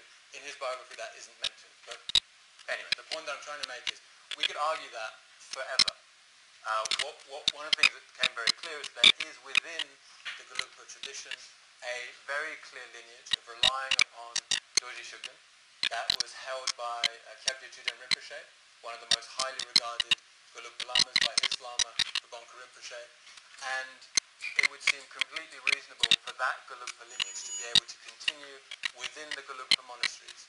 We would feel that for anyone to say those people are unacceptable within our monasteries, who has the authority to do that? The Dalai Lama certainly doesn't have the authority to do that. He's not the head of the Gelugpa lineage. Some people would say, well, the Ganden Trooper has that authority, but the Ganden Trooper is just appointed by the Dalai Lama, so he doesn't really have any power. One of the points that Tashi mentioned was about the 101st Ganden Trooper, suggesting that he had lied, which I see that situation in a very different way. Like, in order for him to help his students, in order to promote his teachings, he had to pretend, he had to hide. That's a horrible state of affairs where someone has to hide their faith when it's the faith and practices that their own teacher has given them. Something that through their own experience they know is bringing them tremendous benefit. Maybe, I don't know whether it's useful to go through these things, but possibly Geshe Tashi said there's no scriptural reference within Je Tsongkhapa's teachings for reliance upon Dorje Shugden. Nathan made the point, well, of course not, because Dorje Shugden didn't appear until many hundreds of years later. We would say, as Dorje Shugden practitioners, that by his example, Je Tsongkhapa was relying upon Dorje Shugden because he had Dortsen Dragpa Gyaltsen as his main assistant in establishing his monasteries and helping him produce his texts and so forth. So for us, Dortsen Dragpa Gyaltsen is Dorje Shugden. So there's a very clear example of him relying upon Dorje Shugden in his lifetime.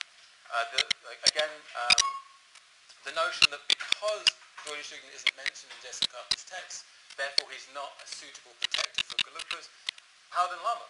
Je Tsongkhapa never relied upon Pauden Lama. That's an invention that came later. But the Dalai Lama relies upon Pauden Lama. Is that not okay? What else do we have? So then the quotes he listed, these various scriptural authorities, they're disputed. You can look on the internet, you'll find scholars from the Dorje Shugden side disputing those quotes. That doesn't prove anything. We have our sources, you have your sources. Why not just let us believe and practice what we want and allow within the Gelugpa monasteries that very clear tradition of Gelugpa to continue? Why throw it out? How is that acceptable? Again, the question of Pabonka Rinpoche's activities, that is highly disputed. Previously, that was not an accepted history. It was a certain group of people said he did those things. The majority of people didn't believe that. Nowadays, obviously, history is written by the victors. The Dalai Lama is now seemingly against Pabonka Rinpoche, and what is history is changing.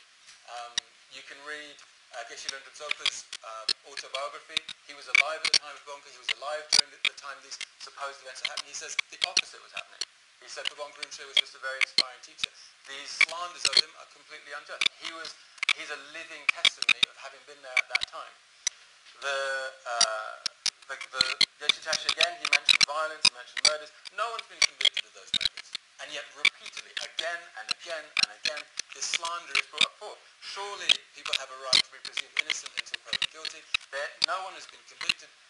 And yet, again and again, there's this slander. How is that reasonable? And then maybe finally, if I have enough time, Martin made the point. If I can remember rightly, was that the Lama is higher than the deity. Very beautiful. In the Dalai Lama's own explanation of how he came to the conclusion that Dorje Shugden was not a reliable protector, he said says the principal sources of this matter have been derived from double divinations conducted before Lamo and the decrees of the Dharma protector Dorje Nechung, as opposed to what is teaching the Chujang Rinpoche says.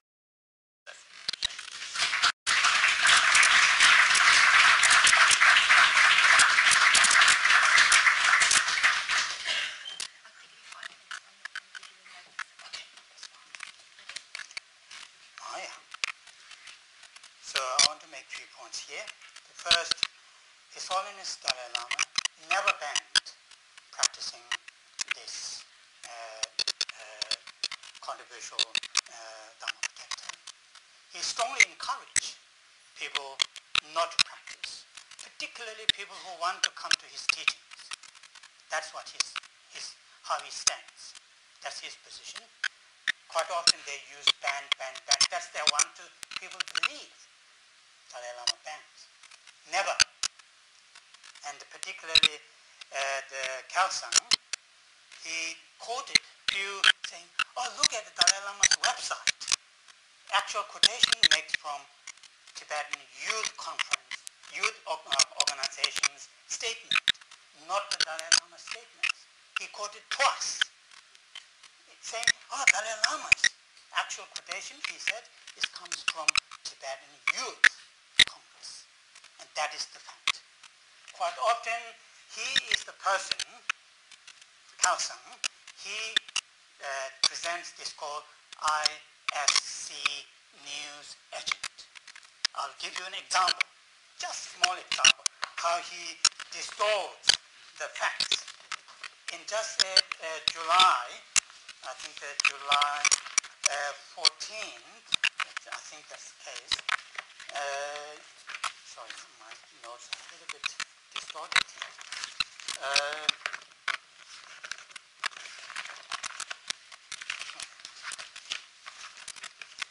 Yeah. July, the 19th of July, he presented this, I think, 10 or 15 minutes program in that ISC News. What he said, Dalai Lama claims his teacher, Trijang Rinpoche, Trijang Dorje encouraged him to abandon practicing Dorje Shugden. That's what he said. Dalai Lama never ever said Dalai Lama encouraged his tutor, Trijang Rinpoche, encouraged him to abandon. That's the not case. But in fact, what he's doing, he presents that, but also at the same time he shows as evidence is this, what His Holiness Dalai Lama's website said. That's what he showed on the screen. His Holiness Dalai Lama renounced practice in 1975 after discovering the profound historical, social, and religious problems associated with it. He did so with the full knowledge and support of his junior tutor. So what Khalsang did, support, that word, English word support, he twist into saying encourage. These two words are totally different meaning. What His Holiness Dalai Lama saying after his long-term observation on this issue, historically in many different ways, he reached a decision he's not going to worship this spirit anymore. Therefore, he consulted his senior tutor as well as his junior tutor, his Trijang Rinpoche. That moment, Trijang Rinpoche supported, not encouraged. That's a distortion. There are many other that kind of distortions. As one of the other previous speakers said, oh yes, they banned it and show some kind of dramatic picture. They never show those 3 monks killed in Dharamsala. Must show those two, get a good balance. In fact, must show the facts. It's much better than distortion. Then somebody, you talk about international amnesty. International amnesty's position on allegation abuse against worship of Tibetan deity Dorje Shugden, June 1998. Now the International Amnesty said this. None of the material International Amnesty International has received contains evidence of abuses which fall within the Amnesty International mandate for actions such as grave violations of fundamental human rights. That is Amnesty International's reports, June 1998. That's the fact. Now, I want to say just a few words. Somebody said, why they didn't quote those murderers? Of course, those out of the local Indian police, they identified 4. Sorry, they all escaped to in China. China protecting them. That's how they kind of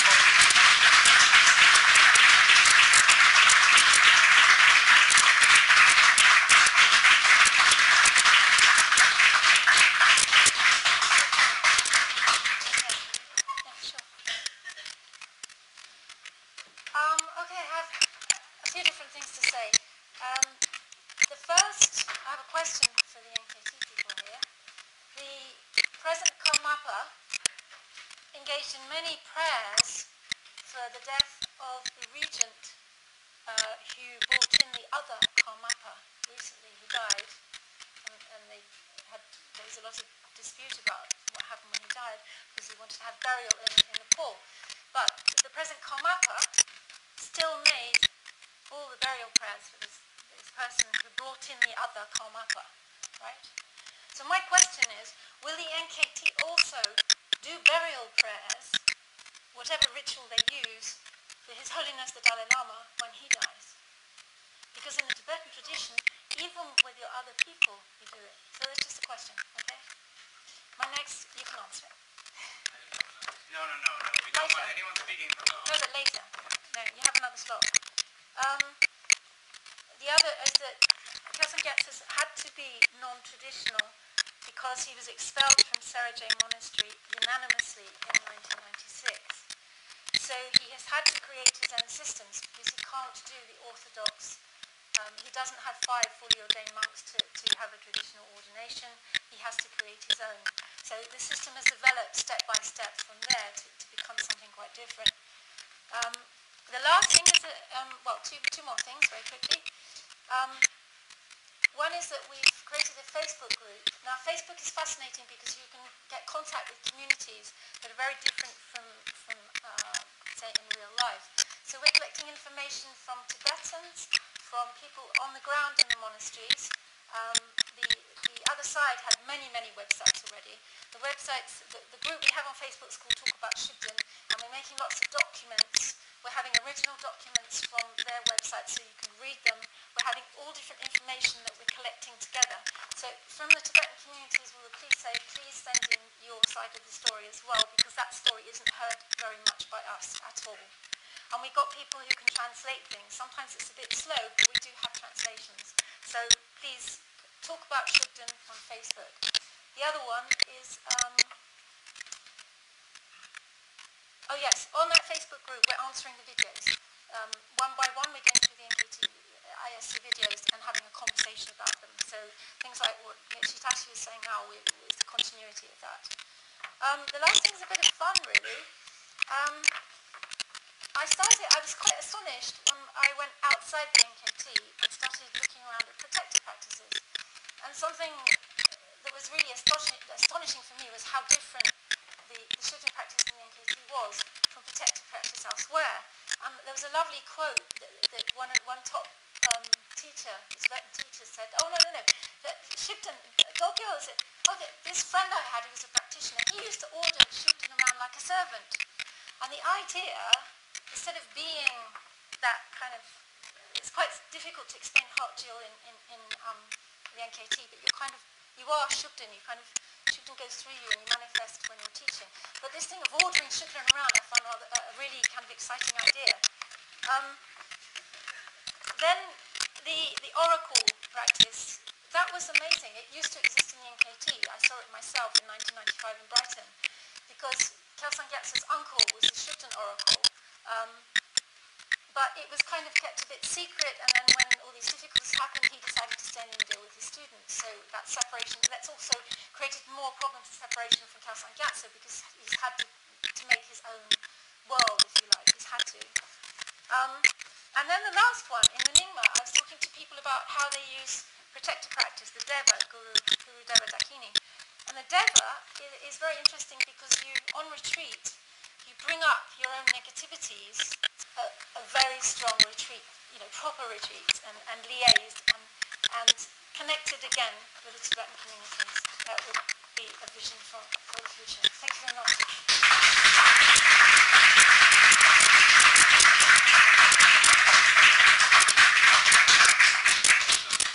The first question would be, want to finish? Yeah, but Do you want a minute's notice? yeah, please. I think I need to substantiate where I ended for your benefit, in that sense that I said at the end of the talk, a lot of the Ladakis were unhappy with what was at the time the Shugden supporters community activity. Let me be very clear as to what they meant about that. Their view, and this was the general Ladakhi view, was that monasteries, and this is a standard Tibetan view, monasteries are autonomous in their decision-making processes. There is no vow of obedience in Tibetan Buddhism. And in that sense, you're quite correct when you said earlier, sorry, I speak to you directly here, that the Dalai Lama does not have authority to ban the worship of Shugden in monasteries. Now, from the Ladakhi perspective, in 1998, they were sitting there going, we're all holding our breath, and what we don't want is for the ban to come here because it's a Tibetan political issue. It's not for Ladakis. We don't need to make this distinction. What they felt was by 2003 was that the issue had been so internationally polarized into Shugden pose versus Dalai Lama pose and everything on those lines that they had to make a call. And because Lama Yoga, because the Lama is higher than the gods, because Shugden was from their perspective a worldly protector, whereas the Dalai Lama was a Lama, there was no decision to be made. And actually most, as you can find this on the web, I've covered it in greater detail, but never mind. The Ladakhi monks themselves went out of their way to remove the statues themselves of Shugden. It wasn't kind of people coming in from the outside. Actually, they desperately asked people to come in from the outside. They asked Ngāi Rinpoche to come along. The Rangdum monks went to Likir and said, please, please, please, come to Rangdum so that we can get rid of it. And they brought a letter to him, and he ripped the letter up and said, you monks, you want to do this? Do it yourself. Which they did. So I think this issue about the autonomy of monasteries is important here. The second point is, I'm going to reiterate Nathan's point. Protected deities are political. They have been in Tibetan history forever. They are constitutional entities. Protected deities were regularly and systematically used in warfare. They were used against the British in 1886. Unfortunately, the British had Bren guns. Consequently, that was why many of the Tibetans, after being wiped out by the British, decided that Queen Victoria must be a manifestation of the protected deity Palden Flumble. Because she's obviously got some serious firepower on her side. These things have always been deeply political, and that's a problem.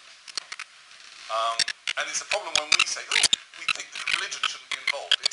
That's a cultural question. Okay, I said I'd say what my opinion was. And this, just to finish up, this is what I meant when I said that in some crucial sense, from the perspective of those who are supporting Shugden, the internationalization, the very substantial polarization that has occurred, that now characterizes the international field of this debate, that radical polarization meant that the Ladakis got rid of Shugden. Now this is important because, honest to God, this is like watching my parents divorce. What starts as one little problem eventually becomes everything. It divides people completely. And it's about what people did in the past and what this history was and what Lama said about this, that and the other. The question is actually, we have got to the situation, next slide please. We've got to this situation. we got to the situation where in 2008 down in Nottingham, I remember a woman walking past the Shugden practitioners who were doing it, and she went, religious, they're a pack of nutters, doesn't mean that it didn't matter whether they're Buddhist or Muslim or whatever, they're all nutters.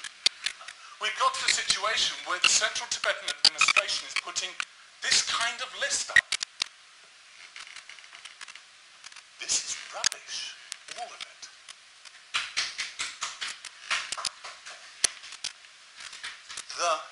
Let me be precise here. The manner in which this dispute has been carried out by both sides. Yep, no, I'm going to finish the sentence on this one. The manner in which this dispute has been carried out on both sides has been counterproductive to the goals of both. We need to think better than this.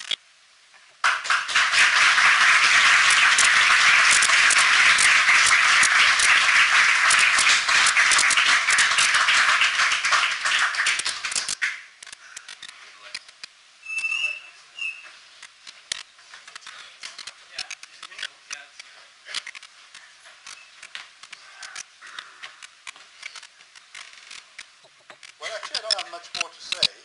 There has been said already. I think Martin has put it all to the point. Again, we hear about band, but I've not read band. I've not seen it. We hear about excessive reactions. Nobody doubts there have been excessive reactions. And Martin gave some example. But what I'm missing a little bit is the essence of it. As Martin showed in the case of the Ladakhi monastery, and this is not only in the Ladakhi monastery, it was generally in the region which were Gelugpas. It is true, Shugden worship had become a very normal, usual thing. Nobody reflected much about it. Well, most people did. But it still is a fact that at the beginning, the whole point of the introduction of the Shugden worship, the whole dispute between people who were in favor of the policy of the fifth Dalai Lama and people who were against, this was about divisiveness, I'm sorry. This was about to make a difference between the pure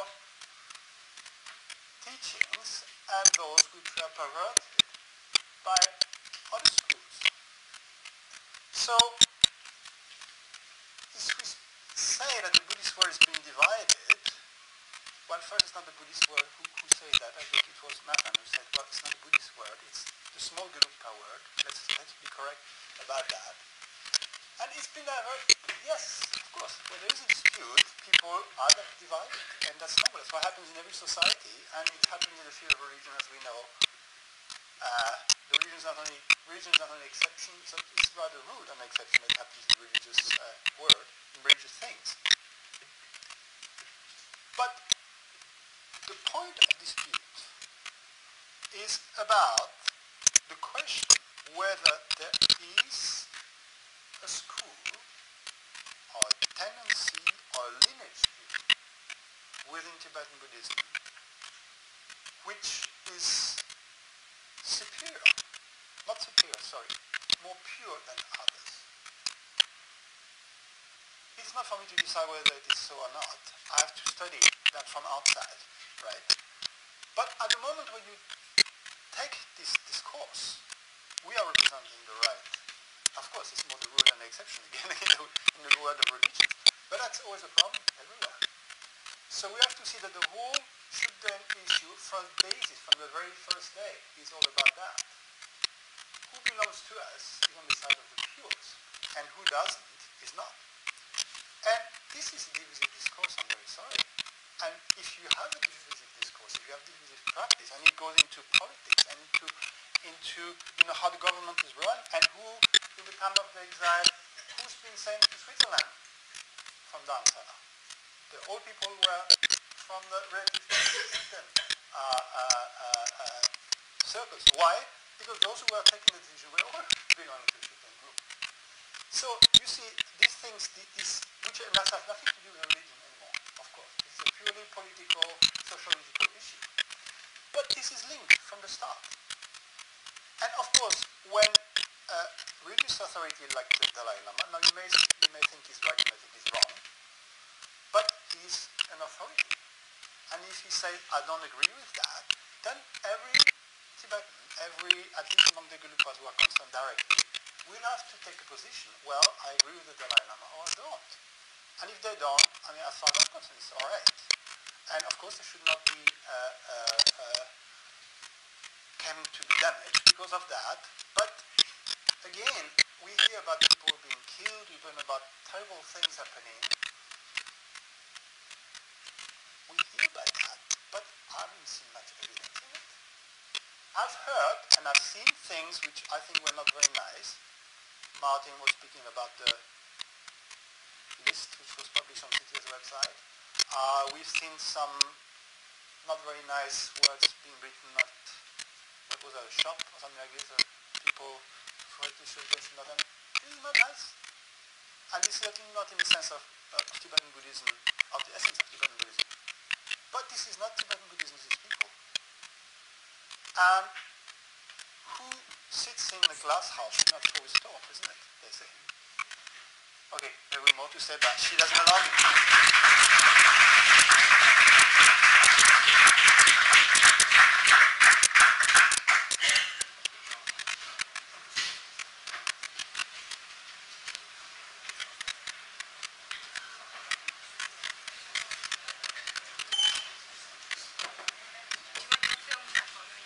I think too late, really. Thank you. Just one moment. Okay, sorry you couldn't see the rest of the film. Maybe another time. The Dalai Lama's ban is a denial of religious freedom. And it's a denial of human rights. It's causing immense human suffering and it's not necessary. It has no beneficial result. It is destroying Buddhism. The Dalai Lama often says there is no ban. But this is not true. There is a ban and he's caused it through his power and influence. He sometimes says that no one's being harmed by the ban, that it is just rumour. But this is not true. There is segregation, apartheid, and very widespread suffering. Because of his reputation, people everywhere believe whatever the Dalai Lama says. When the international Shugden community organised demonstrations against the Dalai Lama in Europe this year, during his visit to Italy, for instance, the Italian police forces were on high alert. Why? Because the Dalai Lama's office had told the mayor of the Italian city that we were dangerous criminals and terrorists. During the demonstrations, the police realised that we were not at all dangerous. Far from it. They clearly understood that although our protests were very loud and sustained, we were in fact very peaceful, disciplined and good-natured. During his US and European tours this year, the Dalai Lama's security photographed Tibetan Shugden demonstrators and posted the names and photographs of 34 of them on the CTA website, stating, and this was just yesterday, that they have a history of violence, including murder, physical assault and arson. Because of many false accusations against Shugden protesters by the Dalai Lama and the CTA, we are regarded as criminals, and people are afraid of us. But we're not bad people. We're not evil. We're not extreme. We criticize the Dalai Lama only because we have no choice. We have no other way to stop the persecution and suffering that he has caused. The source of all this persecution, discrimination and suffering within the Tibetan exile communities and beyond, from 1996 up to the present day, is the Dalai Lama.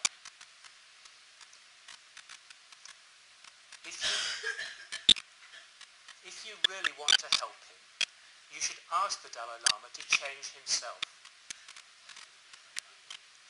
If you really want... Please not make audible, comment. Well, even if it's a laugh or something, it's quite disrespectful. Are we stopping the clock for this? Yeah. Anyway, I'll probably be done fairly soon. Yeah.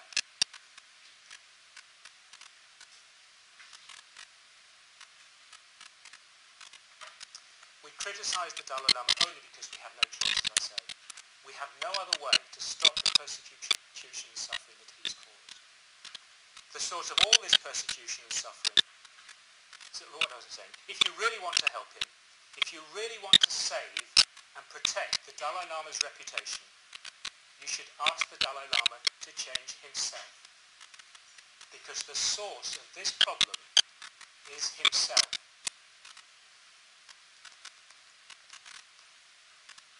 Please, if we want to solve this problem, please use your influence to ask the Dalai Lama to do these 4 things to solve the problem. 1. Allow anyone who wishes to practice Dorje Shugden the freedom to do so. 2. Stop completely the discrimination against Shugden practitioners. 3. Allow all Shugden monks and nuns who have been expelled to return to their monasteries and nunneries, and to receive the same material and spiritual rights as non-Shugden practitioners. And 4. Write. Dalai Lama should write to the Tibetan communities throughout the world that they should apply practically these 3 points. These 4 points are in this leaflet. If the Dalai Lama does these 4 things, the problem will be quickly solved. The Tibetan people will be reunited, harmony between Buddhist traditions will be restored, and his own reputation will be saved. The only way to solve this problem,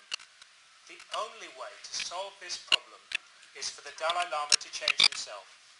Please use your beneficial influence to help the Dalai Lama to change himself by accepting the 4 points in this leaflet.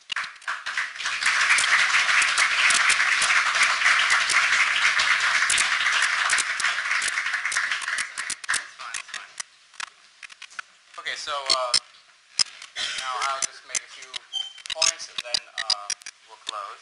So I have 5 points I'd like to make. The first one is that I'm a little surprised that either the international Shugden community or kind of Carol vis-a-vis the NKT expects freedom from a religion. Religion is all about authority and discipline and doing what you're told. So I think that's the whole, how to say, practice of religion is about changing who you are, which you can't do by yourself. You need a context of discipline to do that. So I see, to some extent, this clash of cultures between the Western ethos of kind of liberality and freedom as just in conflict with traditional religion. The second point I want to make is on this question of authority, which is the Ganden Trippa is the head of the Gaelic school. The Dalai Lama appoints the Ganden Trippa. So it seems like from a sort of legalistic perspective, if you want to look for authorities on orthodoxy in the Gaelic school, if these 2 parties agree about something, that's a pretty good starting point. But, as Martin said, there isn't a vow of obedience in Tibetan Buddhism, and a person's relationship to their own tantric commitments, their own guru, their own deities is, let's say, at least as important and often more important than institutional commitments. So, the question of authority we're seeing falls out along those lines. The third point I just want to make is about Pabonka Rinpoche. I had occasion recently, in circumstances totally unrelated to any of this, to read some of Pabonka's letters in Tibetan, and he says very clearly that only Gaelics will achieve enlightenment, that all other practitioners of all other schools of Buddhism or any other religion will go straight to hell.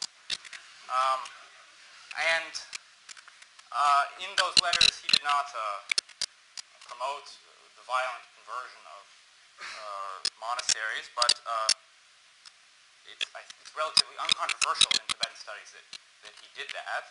And in any case, whether or not he personally did, the Gaelic school, is no stranger to violence in the name of religion. And I think that's just an important thing to, get on the record.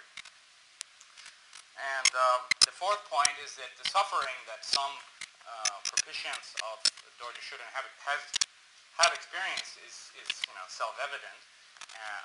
Kind of how to quantify that or how to characterize it may be controversial, but it's clear that some people are upset, yeah? And I think that, let's say, the other side, those who think that the propitiation of Dorje Shugden is problematic, should be more cognizant of that upsetness and to recognize it as legitimate, at least for those who experience it.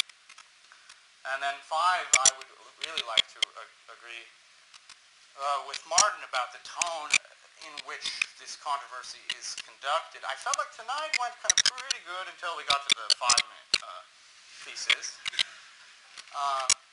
But I can say from my own personal experience, I've organized many of these events here at SOAS, and I've taught Tibetan for a long time. This is the best attended thing we've had. But also in the run-up to this event, I've received a lot of correspondence, and I think it included the most rude and malicious things I have ever received from anyone. And, that's... I haven't write a single Oh, no. No one on this panel, everyone on this panel has been a perfect gentleman or gentlewoman. I've gotten things mailed to me from California and emails from Germany. I've had people take responses of mine that were intended privately and post them on the internet. And this kind of behavior is just extremely appalling. And that, for this debate to make any progress, it's necessary people conduct themselves like adults.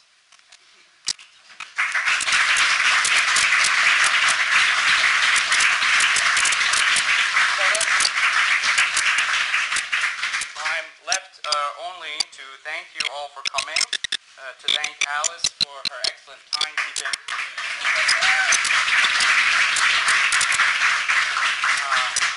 and to thank my partners in putting on this event, London Nay, and I encourage